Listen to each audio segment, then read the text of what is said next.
This is Glenn Spillman with Epic News, and we are here in Napa Valley at Silver Oak Winery. We are here at the wine release party of the 2011 Cabernet Napa Valley, and I am here with winemaker Daniel Barron, one of the original pioneers here at Silver Oak Winery. Daniel, tell our fans out there exactly what you do here, when you started, and we'll just go off on that one for now. Well, I started here, Glenn, in 1994, and I'm in charge of all the production here at Silver Oak. So Silver Oak and Toomey Cellars, so the vineyards and the wine production. And I've got a great team in the vineyards and in the winery, a bunch of vineyard managers and winemakers that, we work together to produce these beautiful wines. Okay, now last year we had an unfortunate thing happen here in Napa Valley. There was an earthquake, and the bridge down the way was out, so people had to kind of reroute themselves to come to the winery. Did you see any, influx in the crowd that came in? Did it diminish any, or did you guys just keep going steady? No, we just kept going steady. We have, I shouldn't say it, but we have a history of a few natural disasters. Yeah. We had a fire here on February 2nd. It's the 10th anniversary. February 2nd, 2006. We had a fire. We had release day a few days later. The building was still smoking. Oh, wow. We still had release day. Hey. So, we soldier on, and our fans seem to be undaunted, and they find their way to great wine no matter what you do. Right. You know what? That is dedication. The place catches on fire. It is still smoldering. The smoke going up. Hey, to me, that adds ambiance. That adds an awesome ambiance to a nice glass of Cabernet. Now, how many cases of wine, just today, how many cases of wine do you think you'll go through? We'll probably go through about 100 cases of wine. Okay, and there's, I would say, at least 1,000 people here right now, and this is 10 to 3. So how many people do you think will be in and out of the winery this whole day? Somewhere between 1,500 and 2,000, we expect. And one of the things that is interesting, we're always striving to improve. And, it was probably over 10 years ago, we were having a beer afterwards, and it takes a lot of beer to make wine. Amen, brother. And we were looking at the stack of empties. And I turned to someone, I said, what are all these empties doing here? And they said, well, that's how many bottles we drank. Wow. And so we kind of sat there, we talked about it, and we said, if we tasted every one of those bottles before we poured it to our guests, we would know what our incidence of cork taint was. Because who else opens 1,200 bottles in a sitting? And so we started that tradition, or that science, of having the whole production staff is calibrated. We know who is sensitive to TCA, which is the source of cork taint. So we taste through all the bottles. And what we've discovered is that due to our quality control, that our incidence of cork taint is 1/3%. Now, the industry norm right now is about 3%. Okay. So that gives you some indication of how maniacal we are about quality, and also that we actually test it and we know what it is in the wine. And we're striving for it to be 0, of course, but 0.3% is a lot better than what most wineries don't know. That's the other thing. Right. Knowledge is power.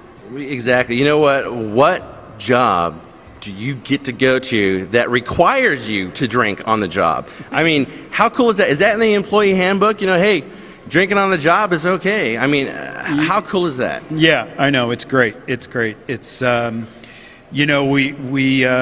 the employee handbook. We had lawyers write it up, and the first edition said, no alcoholic beverages will be consumed on the premises, and we kind of looked at it and scratched our heads and said, well, that's not going to work. Yeah. How about you can't be drunk? There you go. There you go. Just kind of get to that level a little bit, and then we'll just kind of taper you off.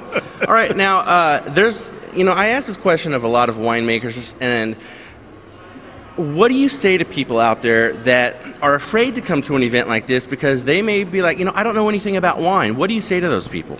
Oh, this is a place where everyone is welcome. The music is great. The food is great. You don't need to be a wine expert to know something tastes good, and and it's really, the crowd is managed really well, so there's not a long wait for anything. So please don't hesitate. Come and join us and become part of the Silver Oak family. All right, one more question. Well, not more than one, because when you say the Silver Oak family, how many people do you employ here at Silver Oak? We employ about 120 people. 120 people. I mean, they're keeping jobs here in Napa Valley. And Napa Valley, for anyone that comes and visits California, period, especially if you're in San Francisco or the Sacramento area, you need to come to Napa Valley. There's over 400 wineries here. But in my opinion, and I've said this before, Silver Oak is the best Cabernet, not only in Napa Valley, not only in California, but I think in the whole United States of America. Right here in this winery, that's all they make is Cabernet. So they have perfected Cabernet. And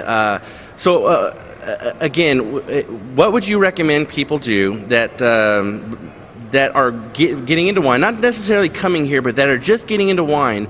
What would be the first step that you would tell them to do for a wine to taste that they can kind of ease themselves into? Well, I'd start with Silver Oak. Amen, brother. And you mentioned Napa Valley, but when I said 120 employees, I'm including the Alexander Valley as well. So I think it's really important to taste different wine from different areas. And one of the things, and with our sister winery, Toomey, we have Sauvignon Blanc, we have Pinot Noir, we have Merlot, and then we have the two Silver Oak Cabernets, the Alexander Valley and the Napa. So right within the wines we produce, you can get a pretty good survey of the varieties and wines that have captivated civilization for centuries. Right now, a lot of people ask me, and I'm going to let you explain this, but a lot of people ask me, Silver Oak has two wines. They have an Alexander and they have a Napa. Now, they're both the Cab. What makes Napa more expensive than the Alexander Valley? Well, if we look at the price of the fruit, a ton of Napa Valley Cabernet sells for about $6,000, and a ton of Alexander Valley Cabernet sells for about $3,000. There you go. So, it's like, what makes a Porsche more expensive than a Ford? Well, right. Some of it's the quality, and some of it's the perception of the value. So, what puts a value on something is really hard to put your finger on. Napa, because of its reputation, because of the age of the vineyards and the age of the wineries, because of the renown, the proximity to San Francisco, is considered, a higher priced product than Alexander Valley.